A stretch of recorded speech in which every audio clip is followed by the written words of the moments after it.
Hello students, online class में आप सभी का स्वागत है। आज के वीडियो में हम जो है दो घुलनशील द्रवों का आसवन विधि से पृथक्करण और प्रभाजी आसवन विधि के बारे में पढ़ेंगे। यानी पदार्थों का पृथक्करण हम पढ़ रहे हैं। जब हमको दो घुलनशील द्रव दिए हुए हों, जब दोनों एक दूसरे में कैसे हो घुलनशील हों, तो उनका पृथक्करण कैसे किया जा सकता है। ठीक है, तो ध्यान देना। उसका पृथक्करण करने के लिए आसवन विधि काम में लेंगे। जैसे जल और एसीटोन जो है एक दूसरे में क्या है, घुलनशील हैं। अब उनका पृथक्करण हम कैसे करें, या अशुद्ध जल से शुद्ध जल प्राप्त करना, अशुद्ध जल प्राप्त करना, ये भी जो है आसवन विधि के द्वारा किया जाता है। अब देखिए, दोनों विधियों को मैंने एक जगह पर ही काम में लिया है। जो दोनों विधियों के जो डायग्राम है वो मैं आपको एक ही जगह पर बता रहा हूँ। उसका क्या कारण है? उसका कारण ये है, दोनों विधि सिमिलर है, थोड़ा सा अंतर है इनमें। लेकिन हम पहले ये जान लें कि आसवन विधि कब काम में लेंगे। आसवन विधि जब काम में लेते हैं जब दो पदार्थ जो घुलनशील पदार्थ दे रखे हैं, हमको द्रव दे रखे हैं, उनके क्वथनांकों के मध्य बहुत अधिक अंतर पाया जाता है, तब जाके हम कौन सी विधि काम में लेते हैं, आसवन विधि काम में लेते हैं। अब आसवन विधि में हम क्या करते हैं, देखिए ध्यान देना। जो हमारे पास मिश्रण होता है जल तथा एसीटोन का विलयन बोलेंगे, तो उसे किस में लेते हैं, आसवन फ्लास्क में लेते हैं। ठीक है, आसवन फ्लास्क में दोनों का हमने क्या ले लिया, विलयन ले लिया। यहाँ पर देखिए, आसवन फ्लास्क में एक थर्मामीटर लगा हुआ है, दिख रहा होगा थर्मामीटर। ये थर्मामीटर जो होता है ताप मापने का कार्य करता है। जब अपन इस विलयन को गर्म करेंगे तो ये ताप को मापने का कार्य करता है। क्वथनांक जिसके आधार पर अपन ज्ञात कर सकते हैं कि किसका क्वथनांक कितना है। ठीक है, ये क्लैप है जिसकी सहायता से इसे कस दिया जाता है। यहाँ पर ये एक आसवन नली है, ये एक जो है उपकरण के साथ ही व्यवस्थित होती है आसवन नली। अब इस आसवन नली में देखिए, आसवन नली में जो है जल संघनक होता है। क्या होता है, जल संघनक। जल संघनक का कार्य क्या होता है कि जब अपन इस विलयन को गर्म करेंगे तो इसकी वाष्प बनेगी। ठीक है, और ये वाष्प जो है निकास नली से होते हुए, ये जो नली का कार्य संरचना है इसे क्या बोलते हैं अपन, निकास नली। ठीक है, नली की सहायता से होते हुए जल संघनक से होकर गुजरती है। जब ये वाष्प जल संघनक से होकर गुजरती है तो वाष्प जो है ठंडी हो जाती है, और आप जानते हो जब वाष्प ठंडी हो जाती है तो वो किस में बदल जाती है, तरल में बदल जाती है, और उसे जो है हम दूसरे पात्र में एकत्रित कर लेते हैं। यहाँ पर ये दो चीज़ दे रखी है, जल निर्गत और शीतल जल निवेश। इसके द्वारा हम जल को निकाल सकते हैं और शीतल जल का प्रवेश करा सकते हैं।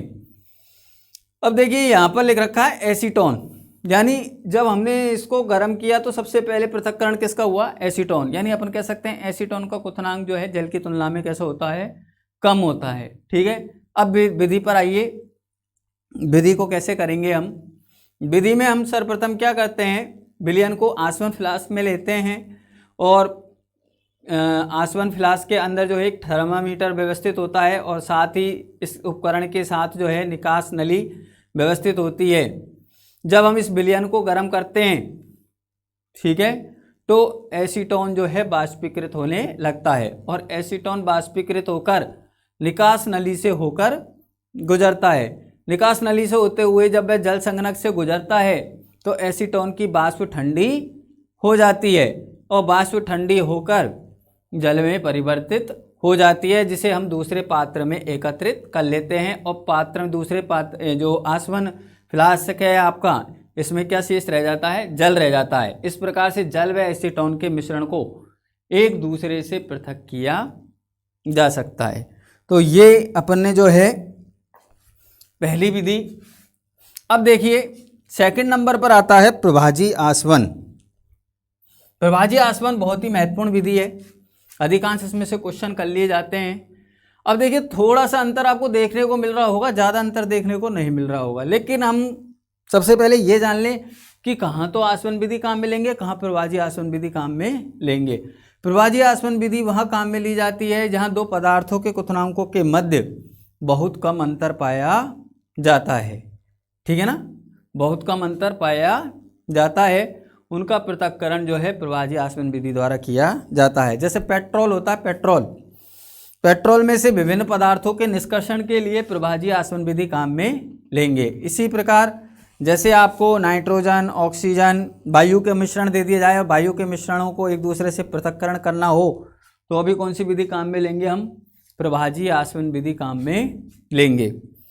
अब देखिए प्रभाजी आसवन विधि में अंतर कितना सा है, चीज़ वही है, वही अपने पास आसवन फ्लास्क है, वही अपने पास थर्मामीटर है, लेकिन थर्मामीटर अब आसवन फ्लास्क में लगा हुआ नहीं है। मिश्रण को अपन वही आसवन फ्लास्क में लेना स्टार्ट करते हैं।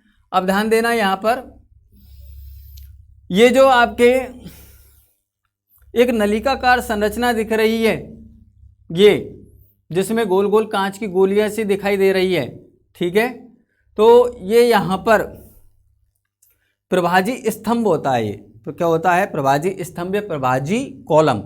ये प्रभाजी कॉलम जो होता है इसमें शीशे की छोटी छोटी गोलियां भरी हुई होती हैं। ये शीशे की छोटी छोटी गोलियां जो होती हैं, जब अपन मिश्रण को गर्म करेंगे तो जो जल वाष्प इधर से होकर यहाँ पर पहुँचेगी तो उसे सतह प्रदान करने का कार्य करती है और ठंडा करने का कार्य करती है। अब वही जल वाष्प फिर जो है यहाँ से होते हुए, निकास नली से होते हुए वही जल संगणक से होकर गुजरती है, और वही जल संगणक से जब होकर गुजरेगी तो पुनः ठंडी होकर के जो है द्रव में परिवर्तित हो जाएगी और उसे हम जो है अलग से पात्र में एकत्रित कर लेंगे। तो अब विधि के बारे में बात कर लेते हैं। दोनों विधि के चित्रों को बड़े ध्यान से देख लीजिए, ज़्यादा अंतर नहीं है, थोड़ा सा अंतर है, नाम से ही अंतर है। नाम है इसका प्रभाजी आसवन। प्रभाजी, जहाँ प्रभाजी लग गया वहाँ प्रभाजक स्तंभ लगाना है, और जहाँ केवल आसवन विधि है वहाँ आसवन फ्लास्क की काम में लेना है, बस ऐसे याद रखो आप, ठीक है। तो हम क्या करते हैं, मिश्रण को सर्वप्रथम एक आसवन फ्लास्क में लेते हैं और उसे में आसवन फ्लास्क जो होता है उसके ऊपर जो है अपन कह सकते हैं एक प्रभाजी कॉलम व्यवस्थित होता है। प्रभाजी कॉलम के साथ निकास नली व जल संगणक जुड़े हुए होते हैं। जब हम मिश्रण को गर्म करना प्रारंभ करते हैं तो मिश्रण की जो वाष्प होती है, ठीक है, वो ऊपर की ओर उड़ते हुए प्रभाजी कॉलम से गुजरती है। प्रभाजी कॉलम में शीशे की गोलियां भरी रहती हैं।